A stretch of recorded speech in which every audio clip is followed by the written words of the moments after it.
What makes a good episode title? This is a question that as a podcast host, you need to know how to ask and answer. So in this episode, we're going to break down what makes an episode title binge-worthy. What is it about some episode titles that make listeners want to drop everything they're doing and click play, while other episode titles, they scroll right past? So if you want to learn how to create episode titles that make listeners stop what they're doing, click play, and listen to your episodes, then pay really close attention to what you're about to learn and get ready to take some notes. Welcome to Insider Secrets to a Top 100 podcast. I'm your host, Courtney Elmer. Let's make your business binge-worthy. So we recently did a series of podcast makeovers over on my Instagram. And if you're not already following me there, go find me at the Courtney Elmer so that next time we do it, you can submit your podcast or your idea for a podcast that you want to launch. Because typically when we do these makeovers, we're looking at podcasts in real time and we're honing in on one of the 5 content gatekeepers that every listener must cross on their journey to hitting play. Now, your 5 content gatekeepers make up a part of the binge-worthy messaging formula, which is pillar 1 of our pod launch methodology. The gatekeepers are just one part of that formula. And your episode titles that we're going to break down here inside this episode are just one of the 5 content gatekeepers. And I'm telling you this so that you can see how this one aspect that we're focusing on here inside this episode is a small piece of a much greater messaging strategy for your podcast. Because when it comes to your podcast, there's actually 3 types of messaging. There's the visual piece, which is what your listeners see. There's the written component, which is what your listeners read. And then there's the spoken component, which is what your listeners hear.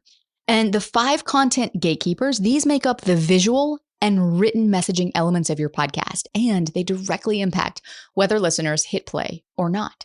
Which means despite what you might have heard, having valuable episode content or high quality episode content is not the key to growing your podcast, and it's not the key to getting more listeners.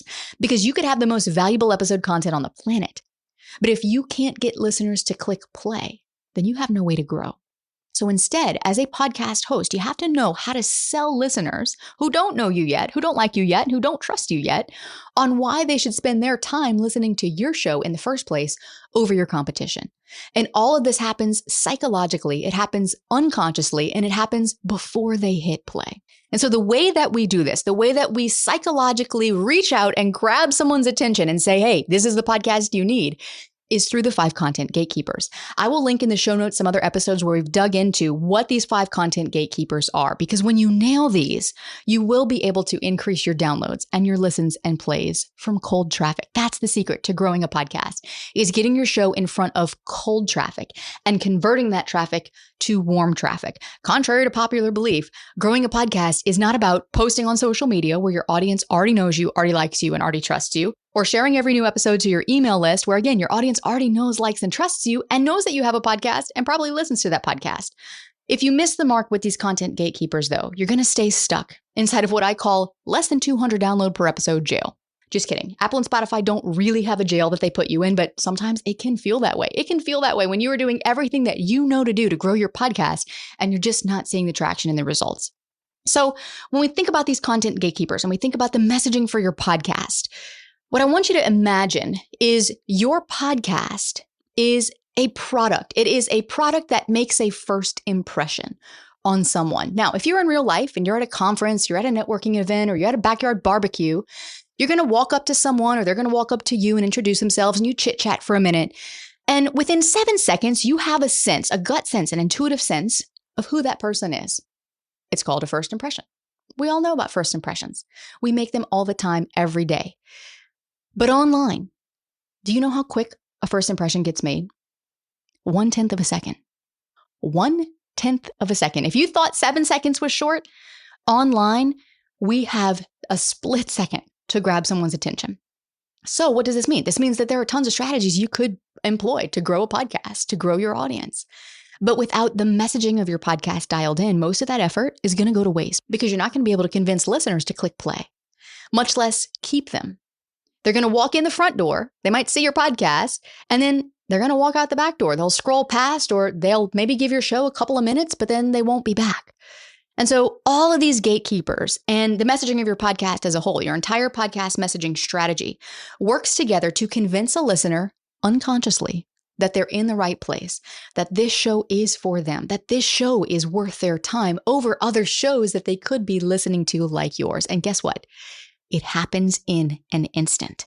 And they're not thinking about it logically. They're not looking and going, oh my gosh, you must have spent $5,000 on this cover art. This is beautiful. I'm going to listen to this podcast. No, they are making these snap judgments and these quick decisions because this is how we are wired as humans. There's no avoiding it.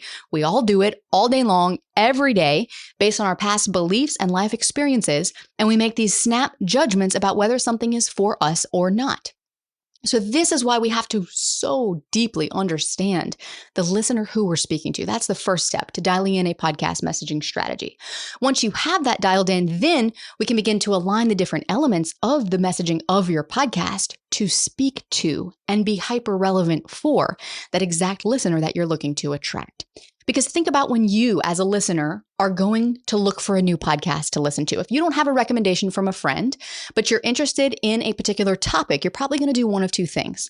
You're going to go to whatever app that you listen to, Apple, Spotify, or wherever, and you're either going to type a keyword into the search bar and see what podcasts pop up, or you're going to go to that category and you're going to browse that category. Let's say health and fitness, for example. Now, either way, whether you're looking at the search results that pop up or whether you were looking at the podcast in a particular category that you are browsing, you're going to notice a few things. The first thing you're going to notice is the artwork. The next thing you're going to notice immediately next is the title. If those two things are relevant enough for you, specifically you, the listener, you're going to click through. Now, from there, if you as the host have earned that click, what that listener is going to do, or what you are doing, if this is a new podcast that you're discovering for the first time, is you may or may not read the description. In fact, you won't read it. You'll skim it if you give it any thought at all. The next thing you're going to do is you're going to skim through those episode titles. You're going to scroll once, maybe twice. If you do not convince someone that this show is worth their time, during that scroll through their episode titles, which again, you're lucky if you get 2 swipes of the thumb there, they will not click and they won't hit play. If they do click, guess what? That means you grab their attention enough to get them to see, okay, maybe I might be curious about this. Let me see if this might be worth my time, right? This is what they're unconsciously thinking as they're going through, and they're going to skim your episode summary. That's the last chance that you have to convince someone that this show is worth their time, that this episode is going to be worth the 20 minutes or 30 minutes or 40 minutes or however long it is that you're asking them to sit there and listen. And then and only then will they click play. So if you look at it this way, having your content gatekeepers dialed in and having this messaging strategy for your podcast ultimately is going to help you increase click-throughs. It's going to increase your click-through rate because if these clicks don't happen, then you don't get the play.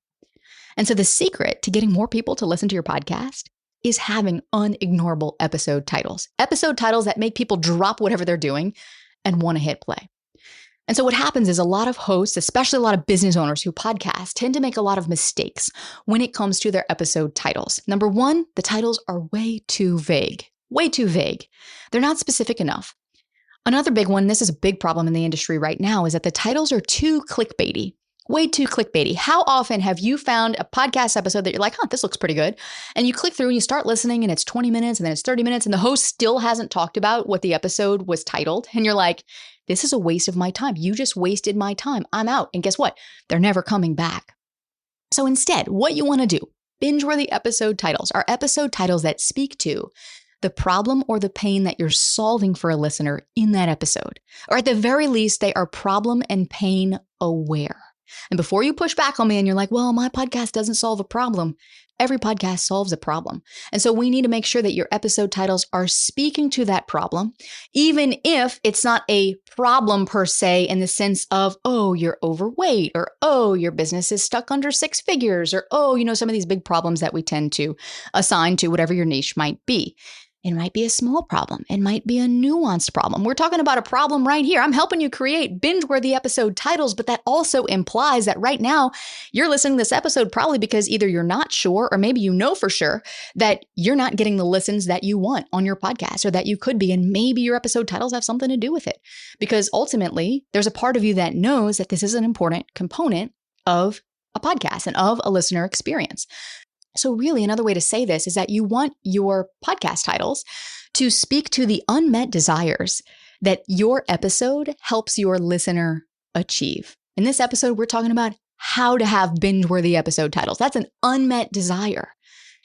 Another couple things here that are really important to note as well are the logistics and the readability of your episode titles. I have seen so many episode titles that are cluttered with the episode number, which you don't need, by the way. It just takes up character space.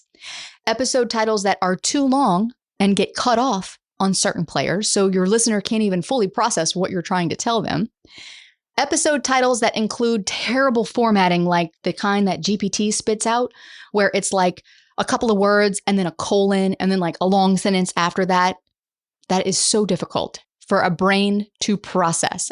Or also episode titles that put the guest name at the front rather than the back. I'm sorry, but if you do not have celebrity guests on your podcast and people do not know who these guests are, you need to be speaking about what your topic is for the listener and put your guest name at the end, because your episodes are more for your listener than they are for your guest. And guess what? Your guest is going to get the win for them. The reason why they came on your podcast to get more exposure, more visibility, because you will be convincing more listeners to click play when you do that.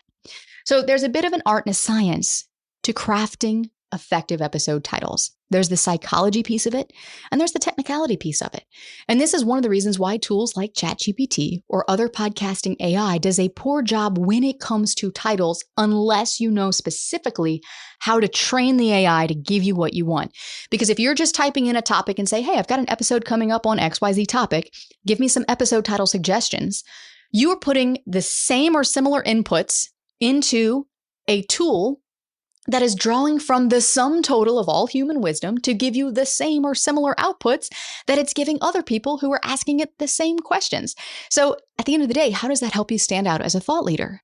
It doesn't. And often ChatGPT is notorious for this. I can always tell when someone is using ChatGPT specifically for their episode titles because of the formatting, because of that annoying colon in there, you know, the two little dots over each other, where it's like some words and then a colon and then some more words. That is so difficult for your brain to read because, again, people are going to be scrolling, they're going to be skimming, they're not going to really be fully sitting there reading every word and processing that information. And if you're making it harder for them to read, then it's going to make it harder for them to process, and they're not going to stop and spend their time trying to figure out what you're trying to tell them.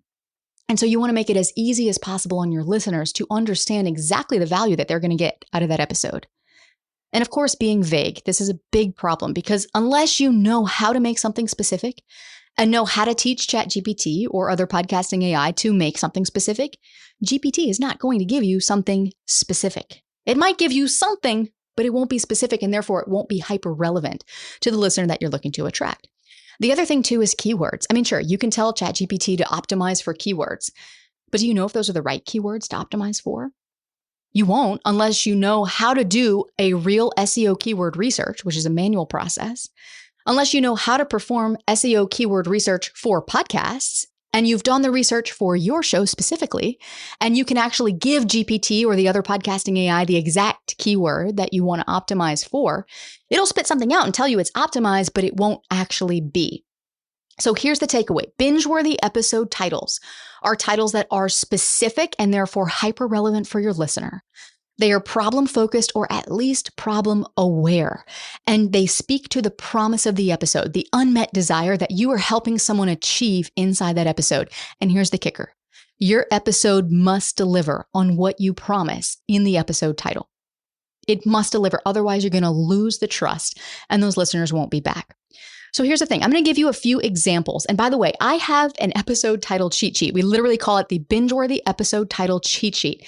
It's got over 103 Mad Lib style plug and play episode title templates with examples that work for every niche. None of them were written by AI, and they have all of these psychological principles baked in. This is like a cult favorite template among our pod launch community. People literally say, Courtney, not only do I use it for my episode titles, but I also use it for like episode ideation. Like I literally go through that list and I'm like, oh, that's a great title. Let me plug my topic in there. Oh, boom. Now I have a new topic idea for a new episode. So I'm going to go ahead and link to that in the show notes for you if you want to grab a copy of that. Some of the examples I'm about to give you come directly from this episode title cheat sheet. But what I want you to understand before we move into these do's and don'ts, is your brain is going to process information differently when reading versus hearing something. This is so important. So what I'm about to tell you, what not to do and what to do, the inflection of my voice might make some of the what not to do's sound better than they actually are. But as I say this, what I want you to imagine is I want you to imagine that I'm texting these titles to you. And I'm like, which one would you listen to? And you've got nothing else to go by. You've got no emojis. You've got nothing. You've just got the text on a screen. There is zero inflection. There's no tone. There's no emotion. So I want you to imagine as I say these, if they're written out, you're reading them and you're asking yourself, which one would I be more likely to listen to? Okay, so the first big no-no is to give a vague promise in your episode title, something like unlock your gifts to create a business you love. I'm sorry, what does that actually do for me? Unlock what gifts? I mean, a business, yeah, we all want a business we love, but really, how is that actually helping me? What you want to do instead is teach something that's actually useful and make it specific. How to use your Enneagram to attract high-paying clients. Which one would you listen to? Unlock your gifts to create a business you love. How to use your Enneagram to attract high-paying clients. I'm trying to take the emotion out of it, so I'm not selling you on which one you would naturally listen to. Imagine these are written out, and you're just asking yourself, which one would I be more likely to click if I saw that in a podcast feed and I had that specific problem? Maybe I'm not attracting enough high-paying clients and I want to attract more, for example. Another big mistake, and I see this a lot, is framing an episode title from your perspective as the host. For example, why I don't follow trends. That would be a powerful title for a warm audience of people who already knows, likes, and trusts you. But if you were trying to convert a cold listener who doesn't know you yet and who frankly doesn't care whether or not you do whatever you do, you're not going to convert them. So a more powerful title, if increasing conversions from cold listeners to warm listeners is important to you, then make the title about your listener. Why following online trends is making your content blend in. So, why I don't follow trends, or why following online trends is making your content blend in. If you had come across my podcast and you didn't know me from Adam, which one would you be more likely to listen to? Which one would you be more likely to care about? Another big mistake that we see all the time is telling them the answer. For example, why niche podcasts grow faster. Now, there's nothing inherently wrong with a title like this, but a title that evokes curiosity with an open-ended question would be more powerful. Do niche podcasts grow faster? And so instead of telling them what they're going to learn, pose it as a question. Now, the key is it has to be open-ended. It cannot be a yes or no question, because what will happen if it's yes or no, then unconsciously they will answer yes or no in their brain and they'll move on. But if it's an open-ended question, it's going to earn you the click. And again, all of these are on the episode title cheat sheet, and literally it works for every niche. You can plug whatever topic you speak about and take your titles from boring to binge-worthy. And this is really important because if you are relying on podcasting AI right now, then I promise you the frustration that you feel sometimes when you go, maybe you don't feel frustration when you use AI. Maybe you just take it and you're like, great, this is great, right? But if you're the type of person who, like me, feels frustrated when you use AI for your episodes and you're like, this just doesn't get to the heart, and you're like fighting with the AI to try to get what you want it to be, this is going to save you so much time, I promise you. Another mistake that we see happening a lot is speaking to the transformation. 3 things you need to create a top podcast. Something that would be more powerful, though, is to speak to what the transformation gives them. Speak to the deeper benefit. For example, 3 things you need for a top podcast that turns listeners into clients. See the difference? Super powerful. Another mistake is to focus only on the solution. There are a lot of titles out there, and you see this across social media too. You see this in email, subject lines. You see this all over the place. And it's kind of like your typical how-to title. For example, how to make your business stand out on Instagram. But instead, let's focus on the problem that you're helping them solve. How about 3 reasons your Instagram reels, notice the specificity, are getting overlooked? How to make your business stand out on Instagram. 3 reasons your Instagram reels are getting overlooked. And so in that second title, we're actually focusing on a problem that we're helping them to solve, to get them into action and to keep them moving forward. Another thing too, and you'll hear people say, oh, focus on the problems, focus on the pain, right? I do say that. I do talk about that, not in a way where you're whacking people over the head with their problems or making them feel ashamed for having those problems, not in the slightest, but helping them understand that you understand their problem. That's powerful. But instead of focusing only on the pain, you could speak to their unmet desires. So instead of saying something like, why your podcast isn't converting, how about the proven formula to convert more listeners to clients? It still inherently addresses a problem, but it does so in speaking to an unmet desire that your listener has. Another powerful thing you can do instead of just defaulting to how-to all the time, and I get it, how-to titles, they have their place.